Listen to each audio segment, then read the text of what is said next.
বন্ধুরা কেমন আছেন সবাই? আশা করছি সবাই খুব ভালো আছেন, সুস্থ আছেন। আমরাও সবাই খুব ভালো আছি। আবারও একটা নতুন ভিডিওতে সবাইকে জানাই অনেক অনেক স্বাগত। এখন বাজে সকাল ওই 7:30 মতো। তো সকালে তো প্রচুর মাছ নিয়ে এসছে রাহির পাপা। সেটা শেয়ার করার আগে আরও একটি জিনিস শেয়ার করছি। এই যে খুব আর কি অযত্নে রাখা পুঁইশাক গাছটা এত সুন্দর হবে সত্যিই ভাবিনি। এদিকে কি মাছ নিয়ে এসছে আপনাদের সাথে একটু শেয়ার করি। এখানে একদম জ্যান্ত বড় বড় সাইজের কই মাছ।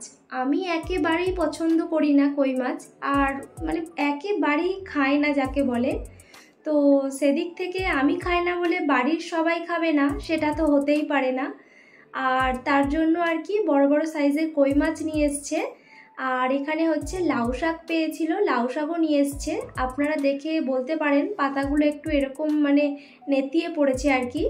তো এটা হচ্ছে আর কি গতকালকের কাটা মনে হয়, তো সেই জন্য আর কি পাতাগুলো এরকমভাবে একটু নেতিয়ে পড়েছে।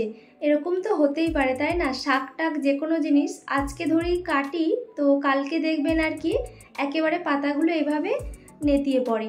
তো যাই হোক, আর এখানে হচ্ছে আদা রসুন নিয়ে এসছে। আদা রসুন একেবারেই ছিল না, শেষ হয়ে গিয়েছিল। তো এখানে আরও একটি জিনিস খেয়াল করবেন আপনারা।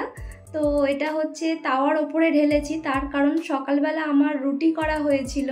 অনেক সকালে উঠি, তো রুটি হয়েছিল, সেই জন্য আর কি তাওয়াটা হাতের সামনে ছিল, ওই কারণেই আর কি ওতে ঢেলে দিয়েছি। তো আমি কই মাছ খাই না, সেই জন্য আরও অনেক রকম মাছ নিয়ে এসছে। আর আজকে প্রতিটা মাছ একেবারে দেশি মাছ।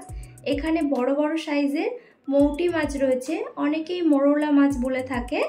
তো এই মাছটা রয়েছে, দেখুন কি বড় বড় সাইজ, সত্যি দেখেও ভালো লাগে। তবে কিন্তু হ্যাঁ, এই মাছ যতটা কাটতে একটু কষ্ট হয়, খেতে কিন্তু একেবারেই অসাধারণ। তো আমার মতে বড় মাছের থেকে ছোট মাছ কিন্তু শরীরের জন্য ভীষণ উপকারীও হয়। তো যাই হোক, এখানে এই যে বড় বড় সাইজের মৌটি মাছ, আরও একটি মাছ নিয়ে এসছে। তো এটার নাম আমি জানি হচ্ছে বোগো মাছ। তো আমি আর কি পরে শুনে নামটা আর কি জেনেছি, পরে শ্বশুরবাড়িতে এসেই শুনেছি এটার নাম বোগো মাছ। তো এর আগে আমি কখনো খাইনি আর জানতামও না। তো চেন্নাইয়ে প্রায় বহুবার নিয়ে আসা হয়েছে।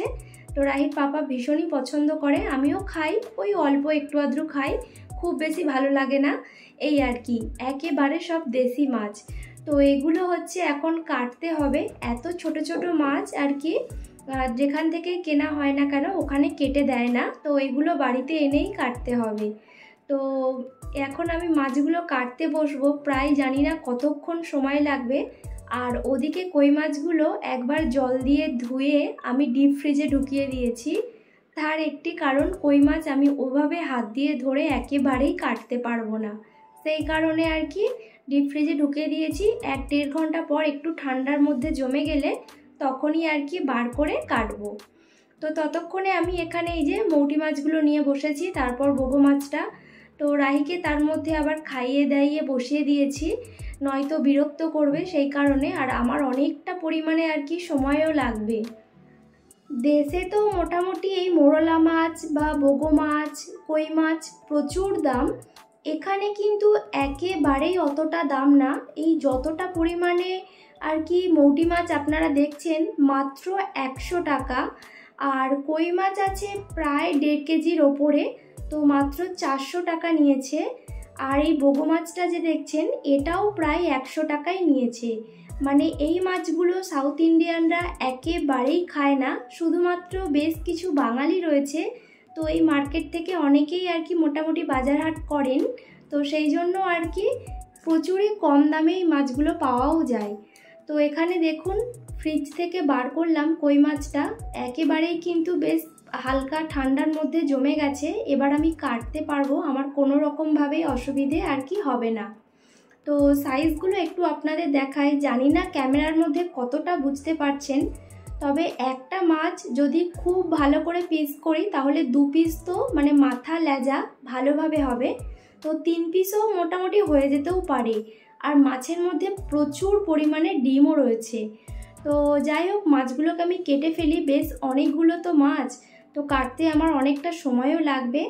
আর এই মাছগুলো কাটতে কিন্তু ছাই ব্যবহার করতে হবে, মানে আর কি ঘুঁটে পুড়িয়ে যে ছাইটা, তো সেই ছাইটাও আমি আর কি দেশ থেকে নিয়ে আসি, তো সেটা আমার কাছে রয়েছে। তো এই মাছগুলো চলুন কেটে ফেলি একেবারে।